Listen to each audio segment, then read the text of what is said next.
Vanessa Pierce lifted her champagne glass and smiled at the 500 guests gathered in the Regent Crown ballroom. For one night, Elena, try not to embarrass my son, she said. A few people laughed. She had been cutting at me in small, private ways all evening, but this time she had a microphone, a room full of witnesses, and the kind of smile a woman wears when she already knows how she wants the night to end. This party was supposed to celebrate my first anniversary with Graham. That was the story I had been given. One elegant night, one fresh start, one chance to believe my husband and his family had finally decided to treat me like I belonged with them. I should have known better the moment I saw how carefully everything had been arranged. The ballroom was inside the Regent Crown, one of the flagship hotels in the Hart Regent chain. The guest list was packed with investors, hospitality executives, charity board members, donors, and every polished face Vanessa liked to collect when she wanted a room to feel important. Graham stood a few feet away from me in a black tuxedo, smiling at men whose approval he had spent years chasing. From a distance, my husband looked calm, polished, and completely in control. Then Vanessa raised the microphone again. "The truth is, my son married beneath himself," she said. The room shifted. A few people looked at me. A few looked at Graham. He did not move. Vanessa gave a soft laugh, as if she were rescuing everyone from an awkward silence instead of creating it. "I tried to welcome her. I truly did," she said. "I thought maybe she would bring warmth into this family. Maybe she would add something to my son's life. But some women bring value. Some women only take up space." More laughter. She looked me over slowly from head to toe. No family. No name that matters. No connections. No doors opened. No value added to my son's future. That was the moment I understood what this night really was. This was not an anniversary party. It was a setup. It was a public humiliation planned in a ballroom full of people Graham wanted to impress. I turned to him anyway. Even then, I was still waiting for one decent instinct from the man I had married. He took a sip of his drink and looked at me like I was the one making things difficult. My face burned, but I kept my voice steady. "Enough," I said. "I have stayed quiet for a year. You do not get to talk about me like that in front of 500 people." Vanessa pressed one hand to her chest and made herself look wounded. "There it is," she said. "No grace, no class, no sense of her place." Graham moved then. Not toward me as my husband. Toward me as the problem he thought needed to be controlled. He crossed the space between us so fast I barely had time to turn before his hand cracked across my face. The sound cut through the ballroom. My head snapped to the side. Pain shot through my cheek. Someone gasped. Someone else laughed. I heard a glass hit a table. I heard whispering spread through the room. When I looked back at him, his hand was still half raised. "Do not ever speak to my mother like that again," he said. That was all. Not "Are you all right?" Not "This has gone too far." Just that. Do not ever speak to my mother like that again. If you were me, would you have stayed in that room, or walked out right then? For one long moment, all I could hear was the rushing in my ears, and the low sound of other people enjoying what had just happened to me. My cheek throbbed. My eyes stung. A single tear slipped out before I could stop it. I wiped it away. Not because I was trying to be strong, because something inside me had gone cold. I reached into my bag, took out my phone, and called the one person I had promised myself I would never drag into this marriage unless everything finally broke. She answered on the second ring. "Elena," she said. My mother's voice was calm, but I could already hear that she knew something was wrong. "Mom," I said, "please come." "I am coming now," she said. That was all. I lowered the phone. Vanessa laughed into the microphone. "Who exactly are you calling?" she asked. "Some imaginary relative you forgot to invent before you trapped my son." A few people laughed with her. I did not answer. I just stood there with my cheek burning and my shoulders straight while my husband looked at me with annoyance instead of shame, like I had just made the night harder for him in front of the wrong audience. I met Graham 2 years earlier at a fundraising planning meeting for a luxury hospitality charity gala. I was there under the name Elena Vale. That part was true. Vale was my father's last name. Hart was my mother's. The business world knew Evelyn Hart. The hotel industry knew her even better. Investors knew her. Executives knew her. People with real money and real leverage had learned a long time ago not to underestimate her. Very few of them knew anything about her daughter. My father died when I was 19.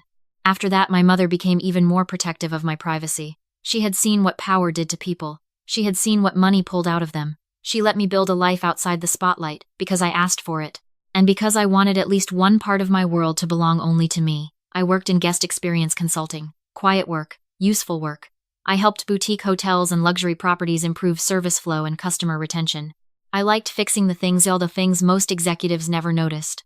I liked being the person in the room who saw what everybody else missed. Graham noticed me, because I was not trying to be noticed.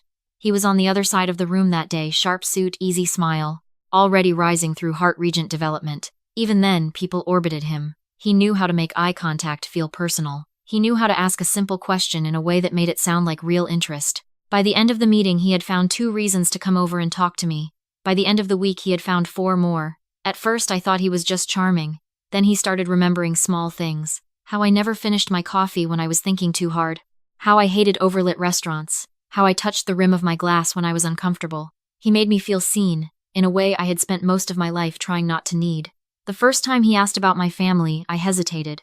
That hesitation changed everything. I told him my father was gone, and that I had gotten used to handling things on my own. That was true. What I did not tell him was that my mother was still very much alive, and that the hotel group he kept calling his future was built under her name. He looked at me with something that felt like tenderness. Maybe that should have warned me.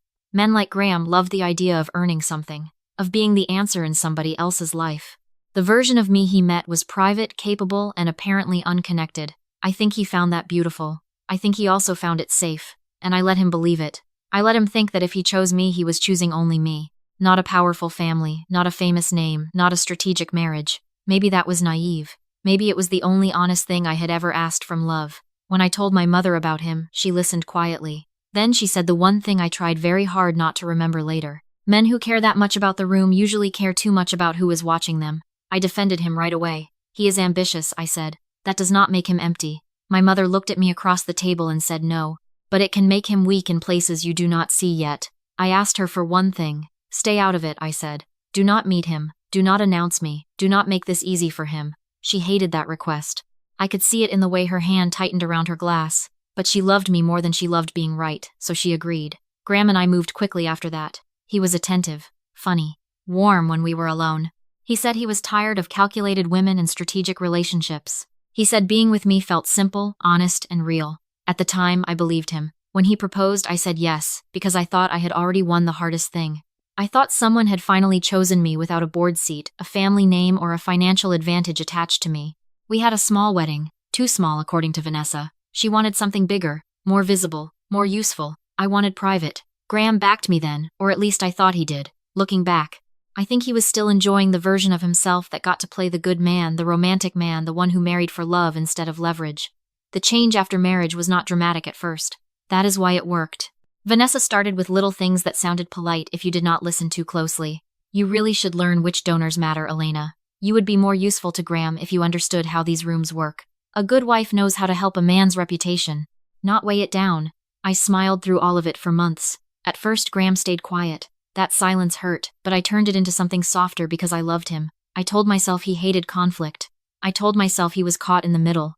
I told myself marriage meant giving someone time to grow into courage. Then his silence changed shape. One night after dinner at his parents' house, Vanessa made a joke about how Graham had married with his heart instead of his head. Everyone laughed. Graham laughed too. Then he put a hand on my back and said maybe next time I will remember to consult the board first. Next time. We had been married 4 months. I laughed because not laughing would have meant admitting how much that line exposed. After that it got worse. Vanessa said I brought nothing into the marriage but feelings. Graham did not object. Vanessa asked what exactly my background had ever done for his career. Graham changed the subject instead of defending me. Then one night, after a donor event where he felt ignored by a senior executive, he came home angry and said the sentence I should have walked away from then. You do not understand how this world works, Elena. Some wives make a man's path easier. You do not. I remember standing in our kitchen staring at the marble counter, realizing my husband had started measuring me by value. After that, every gathering with his family felt like an audit. Vanessa loved telling me what I lacked. The right circles, the right polish, the right usefulness. She talked about marriage the way people talk about deals. In her mind, a good wife was an advantage, and I was a mistake. Graham slowly became the kind of man who heard that language so often he stopped noticing how ugly it was. The anniversary party became important about a month before it happened. That was when Graham started talking about it like it was not a celebration but an opportunity. Important people will be there, he said one night while going over the guest list on his tablet. Regional investors, senior advisors, the right people, the right people. I asked him why our first anniversary needed a room that size. He barely looked up. Because visibility matters, he said. That party was not just an anniversary dinner. Graham had turned it into a networking night. He invited regional investors, senior advisors, donors, and several people from inside Hart Regent. He even had an invitation sent to Evelyn Hart herself, the kind of move an ambitious executive makes when he wants a room to look bigger than it really is. He had no idea who she was to me. My mother told me about the invitation the morning she received it. She asked whether I wanted her there. I said no. I told her I wanted one night that belonged to my marriage, not to her name, not to her company, not to the shadow people stepped into the moment they realized who I came from. She did not like that answer. By then she already knew enough to worry. She had heard the way Vanessa's name kept coming up. She had heard enough in my silences to understand I was being judged, measured, and quietly diminished in that family. More than once she offered to step in. More than once I told her not to. I kept telling her I could handle it. I kept telling myself I could still find a way to belong there without borrowing her power. That was my last mistake. A week before the party, Vanessa invited me to lunch. She chose a restaurant with tall glass windows and the kind of room that made privacy feel impossible. She did not waste time. Graham has a future, she said. Real potential. But everyone can see he married emotionally. I stirred my tea and said nothing. She leaned in. Do you know what your problem is, Elena? You still think marriage is about love. It is not. Not at our level. It is about alignment, discipline, and advantage. Then she smiled. You had a year. You should be grateful for that. A year. The way she said it stayed with me. At the time, I thought it was just another cruel line from a woman who enjoyed making me feel temporary. Now I know it was rehearsal. By the morning of the party, Graham was in one of his tight, controlled moods. He kissed my cheek like we were already performing for an audience, and said tonight is important. Please do not make anything difficult. I looked at him and asked difficult for who? He adjusted his cufflinks and said do not do this today. I should have heard it then. The distance. The warning. The fact that he was already annoyed by a problem I had not created yet. But some part of me still wanted to know whether the man I fell in love with was still somewhere under all that polished ambition. If you had watched the person who promised to protect you slowly start measuring you by your usefulness, would you have exposed him right away? Or let him keep talking until the truth had its own entrance?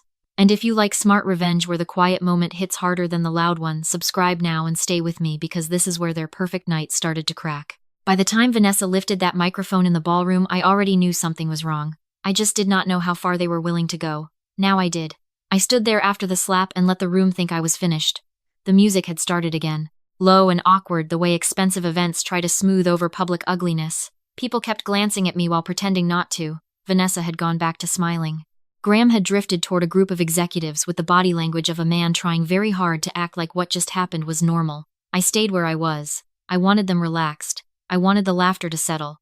I wanted the room fully comfortable with the story they thought they had just watched. Only a few minutes passed. That made sense. The executive offices for Hart Regent were in the connected tower beside the Regent Crown Ballroom. My mother had been there earlier that evening, and once I called, she did not have far to come. Then the ballroom doors opened. Not with noise. Not with drama. The room just began to quiet on its own. My mother walked in wearing a charcoal silk suit followed by her chief of staff and Hart Regent's general counsel. Evelyn Hart was not a loud woman. She did not need to be. People in that industry knew exactly who she was the moment they saw her. The first people to recognize her were not my in-laws. They were the executives. One man straightened so fast he nearly hit the table behind him. Another woman stopped speaking in the middle of a sentence. A regional investor Graham had been trying to impress all night went pale before anyone even said her name. Graham turned. His face emptied. No, he said under his breath. Vanessa frowned, irritated by the interruption. Then by everyone else looking away from her. Who is that? She asked. My mother did not look at her. She looked at me. Her eyes went straight to the red mark on my cheek. I had only seen her lose control twice in my life. Once when my father died. Once when a board member lied to her about a safety issue at one of her properties. This was worse because she was holding it in. I took one step toward her. Mom, I said. The word carried farther than I meant it to. That was the sound that broke the rest of the room. Someone near the back whispered, "Oh my God." Graham stared at me like the floor had dropped under him. Vanessa gave one short, brittle laugh. What kind of nonsense is this? She said. My mother stopped in front of me and looked at my face, not brushing it away, not asking me to explain it, just looking. Then she said, "Who did this?" No one answered. She looked up. I asked who did this. Graham moved first, not because he was brave, but because panic finally pushed through the polish. "Miss Hart," he said. "I can explain." Vanessa turned to him so fast it was almost ugly. "Miss Hart," she repeated. Then she looked at me again. "Why is she calling you, Mom?" Graham asked, but he was looking at my mother because some part of him still hoped there was another explanation. My mother finally looked at him. "Because she is my daughter," she said. No raised voice, no drama. Just the truth. The silence after that felt solid. Vanessa took half a step back. "That is impossible," she said. "No," my mother said. "What is impossible is how comfortable the two of you became humiliating a woman you assumed had no one." Graham looked at me with the shock of a man realizing he had badly misunderstood the room. "Elena," he said. My mother kept going. She asked me not to announce her. She asked me not to meet you. She wanted one honest choice from you, Graham. She wanted to know whether you would love her without a surname, a board seat or a financial upside attached to her name. She let that land. You failed that test long before tonight. Tonight you simply made it public. Vanessa found her voice then, though she would have been better off without it. This is a misunderstanding, she said. Family emotions ran high. My mother turned to her. No, she said. This is not a misunderstanding. This is character. Vanessa opened her mouth and closed it again. Graham stepped forward with both hands slightly raised, like he was trying to gather the night back into his control. I did not know, he said. Elena, I swear I did not know. My mother answered before I could. That is exactly the point, she said. You believed she had no power behind her, so you gave yourself permission to treat her like she had no value in front of 500 people. Then she looked around the ballroom. And you did it in my hotel. He stopped breathing for a second. Every executive in that room was still listening. My mother knew it. You are a senior development director inside Hart Regent, she said. The expansion project you have been lobbying for, the promotion you have been circling, the investors you brought into this room, all of that sits inside a system you clearly never understood. It is my system. It will never belong to a man who raises his hand to my daughter in public and calls it discipline. Graham looked sick. My mother turned to her general counsel. Prepare the directive tonight. He is on immediate administrative leave pending termination review for violent conduct, reputational risk, and misuse of company property in connection with a private event involving business stakeholders. Then she looked back at Graham. Your resignation can be on Human Resources desk by 9 in the morning. If it is not, the formal process will begin without it. Vanessa stepped in desperate now. You cannot destroy his career over one moment, she said. My mother did not blink. No, she said. He destroyed his career over one moment. I am simply refusing to protect him from it. That was the line that broke him. He turned to me fully then, forgetting the room, forgetting pride, forgetting the mother he had just defended with his hand across my face. Elena, please, he said. I was angry. I was under pressure. I made a mistake. I looked at him and understood something clearly for the first time. He had not hit me because he hated me. He had hit me because he believed I was powerless enough to absorb it. That was worse. My mother had already destroyed his professional future, but the part that mattered most was still mine. I stepped forward before she could say another word. The divorce papers will be filed this week, I said. I gave you a year. I will not give you another day. Vanessa stared at me with that offended disbelief cruel people always seem to feel when consequences finally reach them. Over one slap, she said. I turned to her slowly. No, I said. Over the year that led to it, and over the fact that you still think it was only one slap. If the person who hurt you only dared because he thought you had no one behind you, would you have forgiven him there, or let him watch everything he built collapse under the truth of who he really was? Graham tried once more. Elena, I loved you. That line should have hurt. It did not. No, I said. You loved who you thought I was when you believed I could not cost you anything. His face changed. I kept going because some truths deserved to be said all the way through. You would never have done this if you knew who my mother was. Which means you never respected me when I was standing there on my own. You were kind to me when it made you feel noble. You were loyal to me only as long as I stayed small enough for your mother to enjoy. You did not marry beneath yourself, Graham. You married a woman who trusted you more than you deserved. The room went completely still. No one laughed now. No one whispered. Vanessa looked suddenly older the way cruel women often do when the room they ruled stops agreeing with them.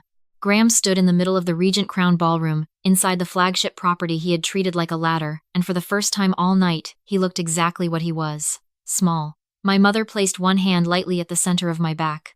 We should go, she said. Graham took one step toward me, maybe out of habit, maybe out of panic. I lifted my hand before he got any closer. Do not touch me again, I said. He stopped. That was the last line he was ever going to get from my body, my marriage, or my silence. As I turned away, I looked back once, not because I needed him, but because I wanted him to hear the final truth while he was still standing in the wreckage of the life he had mistaken for security. You did not lose me tonight, I said. You lost the only person who ever chose you without needing the room to approve. Then I walked out beside my mother. No running, no shaking, no looking back again.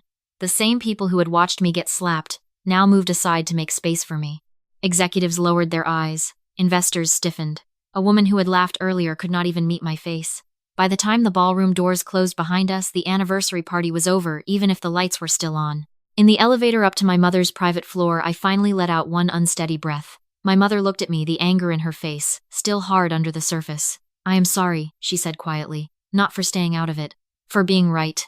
I laughed once through the ache in my cheek. That made her face soften for the first time all night. Then she touched the red mark very gently and said, never make yourself smaller for a weak man again. I never did.